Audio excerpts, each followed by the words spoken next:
E aí pessoal, Dorito aqui e eu espero que vocês estejam muito bem. No vídeo de hoje eu vou falar um pouco sobre algo que definitivamente tem preocupado muitas pessoas, já que a gente está passando por uma fase financeira um tanto quanto difícil, eu admito. Muitos de vocês são até bem mais novos que eu e consequentemente ainda não chegaram numa carreira, mas sonham em ter o seu primeiro emprego ou até em melhorar, sair do teu emprego que você tá e ir para um pouquinho melhor. E para isso é extremamente necessário que você vá bem naquelas entrevistas e naquelas seleções que são utilizadas para separar o joio do trigo. O que não me interpretem mal é algo necessário para que você selecione as pessoas que são mais preparadas para ocupar aquele cargo. Ou pelo menos era o que eu achava.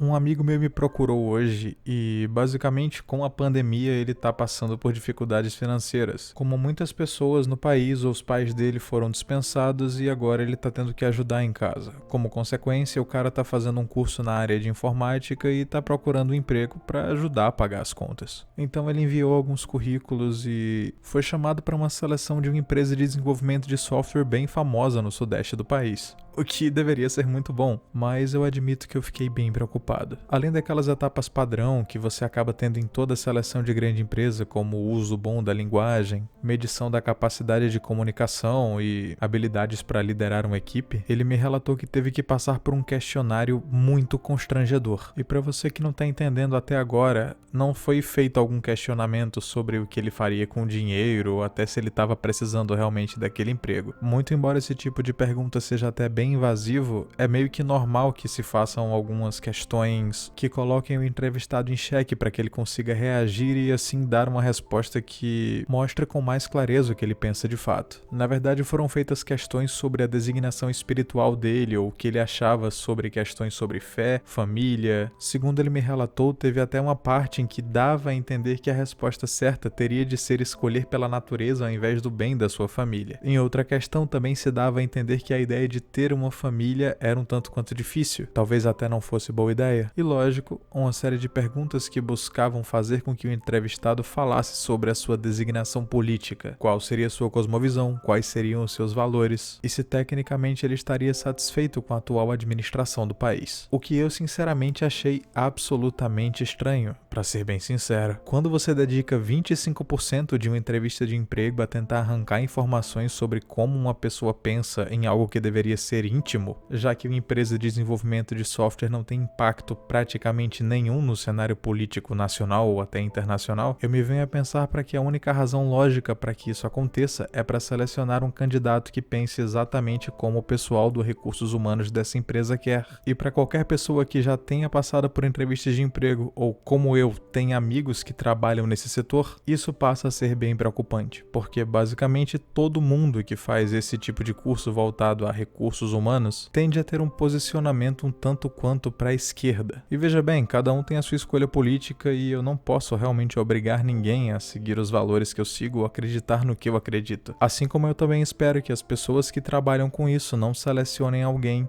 unicamente pelo que ele acredita e sim pela sua capacidade profissional, o que pelo que eu percebi não é bem o caso. Ao que me parece como acontece com os publicitários que dão muito dinheiro na mão de gente que, vamos ser bem sinceros, não é o cara mais qualificado do mundo para levar aquela mensagem a um público gigantesco, porque ele geralmente é famoso no nicho dele e também porque existe uma grande motivação ideológica atrás da ideia de fazer as campanhas. No meu último vídeo do canal principal eu expliquei mais ou menos como funciona esse esquema e como existe uma espécie de aparelhamento, assim também como um favoritismo para que as pessoas que esses publicitários gostam e acompanham nas redes sociais sejam presenteados com as campanhas, ou até que os comerciais feitos tenham uma forte carga de ideologia que objetiva não vender os produtos, mas sim convencer o maior número de pessoas possíveis que é legal acreditar no que o cara que fez o comercial acredita. A maioria dos empresários ou até equipes de CEO de grandes empresas não tem noção no que acontece nos departamentos de contratação e quantas pessoas maravilhosamente boas no trabalho que elas deveriam fazer são rejeitadas rejeitadas simplesmente porque elas não se encaixam nos padrões daqueles que estão a selecioná-las. Alguns funcionários, pela simples incapacidade de conseguir lidar com alguém que pensa diferente deles, retiram todos os dias a oportunidade de pessoas de conseguirem um emprego e tentam dar o emprego para as pessoas que têm alguma semelhança ideológica ou até de preferências mais íntimas com elas. O que vamos combinar aqui é incrivelmente errado. Quando você cobra diversidade no ambiente de trabalho, entende-se que você tem que ter todo tipo de pessoa e não só aquelas que correspondem a uma minoria, de modo a fazer com que todo mundo aprenda a colaborar e trabalhar junto para que as diferenças se tornem mais estreitas. É assim que funciona a teoria da convivência humana e é assim que você consegue acabar com vários preconceitos, por exemplo. E veja bem, aqui eu estou separando as opções de vida de cada um do pensamento revolucionário. Eu estou colocando como se todo mundo de fato não quisesse jogar as pessoas que elas não gostam naquele lugar que aparecem alguns barulhos estranhos e de repente são cavadas valas. Porque a gente sabe que tem um pessoal aí que gosta bastante disso. Curiosamente, esse mesmo pessoal tenta cercear a liberdade e fazer com que você fale exatamente o que eles querem, quando eles quiserem.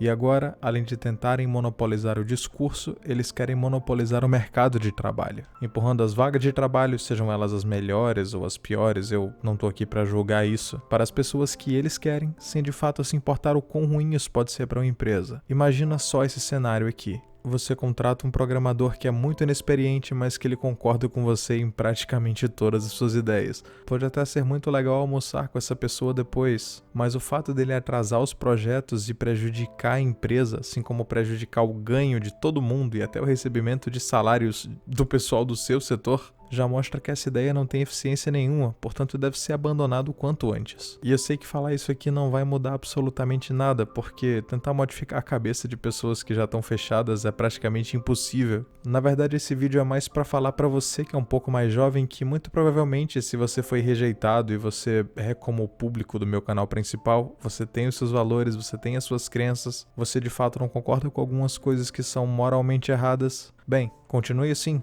Monte talvez o seu próprio negócio e contrate pessoas que pensam como você, porque definitivamente você é capaz e incrivelmente competente, eu tenho certeza disso. Talvez eles não tenham ido muito com a sua cara na entrevista porque você não pensa igual a eles, mas acredita em mim, você vai muito mais longe sendo o que você é, simplesmente por pregar ideais de honestidade e sempre estar buscando o que é certo. É uma simples questão de propensão matemática. Pessoas mais honestas tendem a de fato se esforçar para conseguir o que elas querem. Isso vai ser reconhecido mais cedo ou mais tarde, mesmo que pelo mercado de trabalho quando você vira seu próprio chefe. E por mais que eu sinta a dor desse meu amigo de saber que provavelmente ele não vai ser contratado porque ele não estaria compatível com certos valores, não da empresa, mas das pessoas que selecionam quem entra e sai dela, eu tenho um pouco de esperança de saber que pessoas boas ainda existem e o cara vai conseguir um emprego bom para alguém que valorize ele muito mais pela garra e pelas características que ele tem, e não só porque ele pinta o cabelo de uma cor ou ele tem tal preferência íntima. Então é isso aí, fica a minha força pra vocês e valeu, pessoal. Até o próximo vídeo. Esse vídeo é só a minha opinião e como eu sou só um Doritos de neon, ela não é assim tão relevante. Mas mesmo assim,